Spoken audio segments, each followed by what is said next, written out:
Hello, this is the RPG Crawler, and welcome to another CRPG News Roundup, this time for June 7th, 2025, where each week I take a look back at the week in computer and console role-playing game news and bring you the highlights. And this week a number of important to mention things happened, so let's get right into it.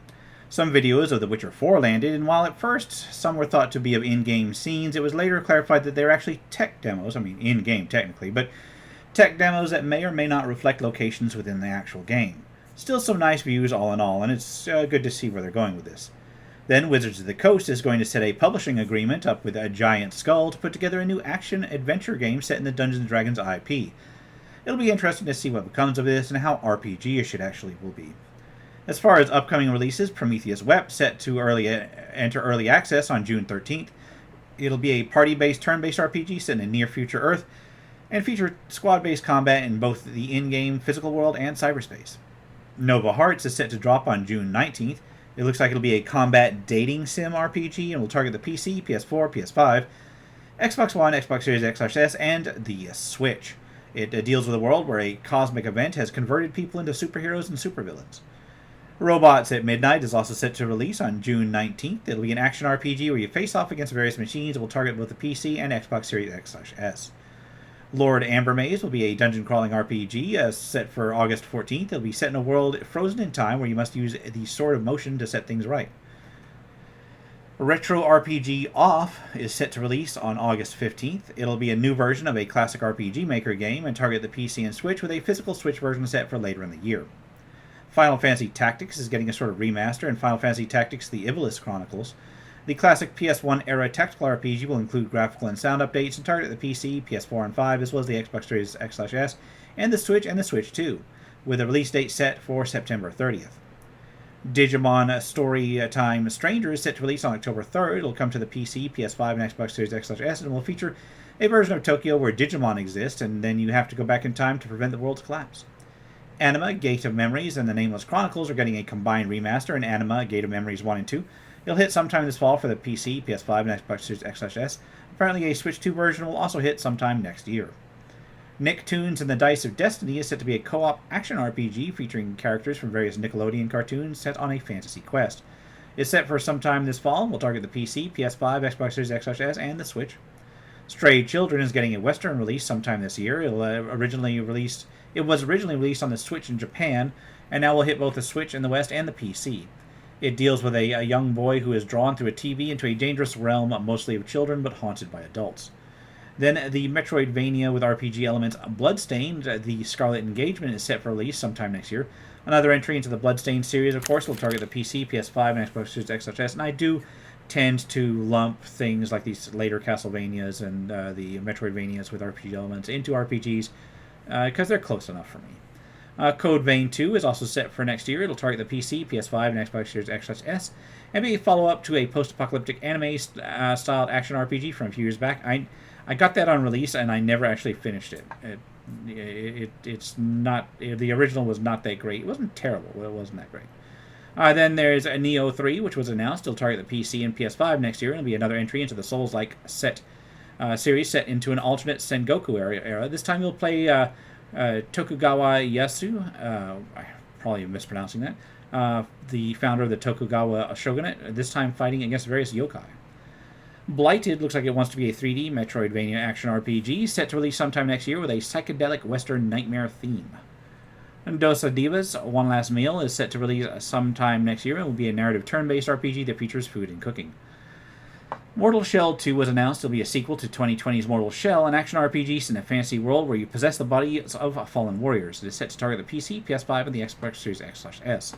There's also Atomic Heart 2, targeting the PC and consoles. It'll be set in an alternate history retro-futurist universe, just like the first one, and take events from the first game, expanding them worldwide.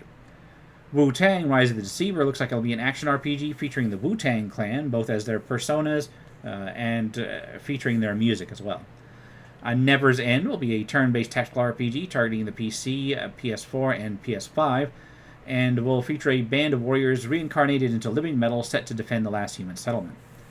Demio X Dungeons & Dragons Battlemarked was announced. It looks like it'll combine the systems of Demio, which is, I believe, a tabletop-inspired system, with D&D classes and lore, and target the PC, PS5, and MetaQuest in a sort of miniatures-inspired game.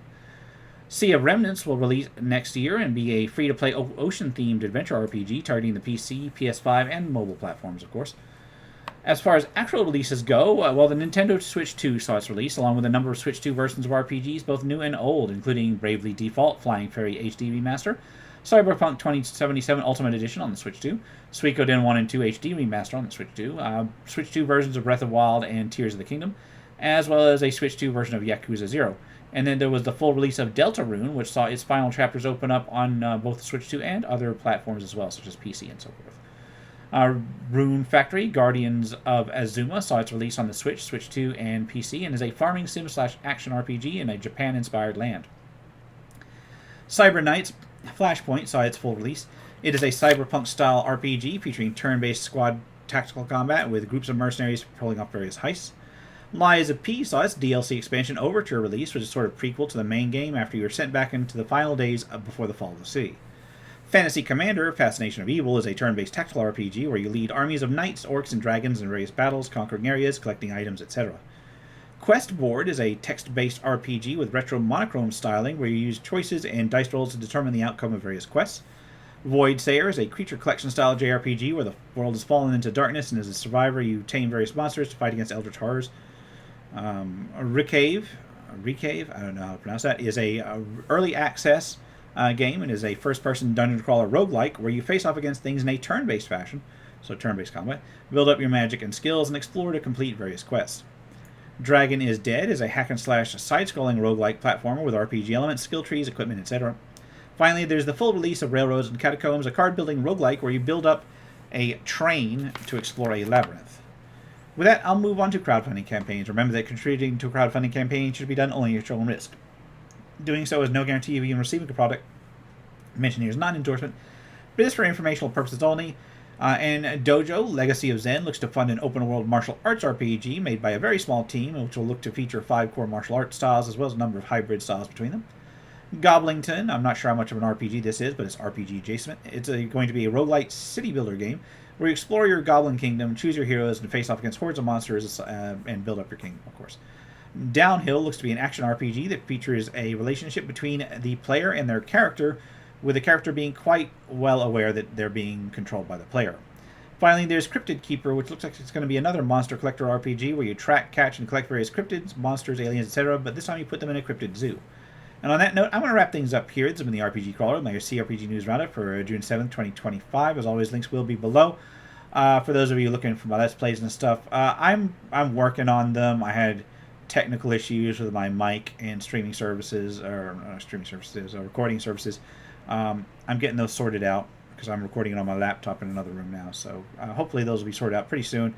And you won't just hear lots of fan noise and clicking, which is all I was getting. So it's just a matter of me reconfiguring everything. So I'll have to re-record that and get that back on. Anyway, also expect the Tabletop RPG News Roundup tomorrow. Remember to like if you like what you've seen, comment if you got any feedback, and subscribe for more RPG content.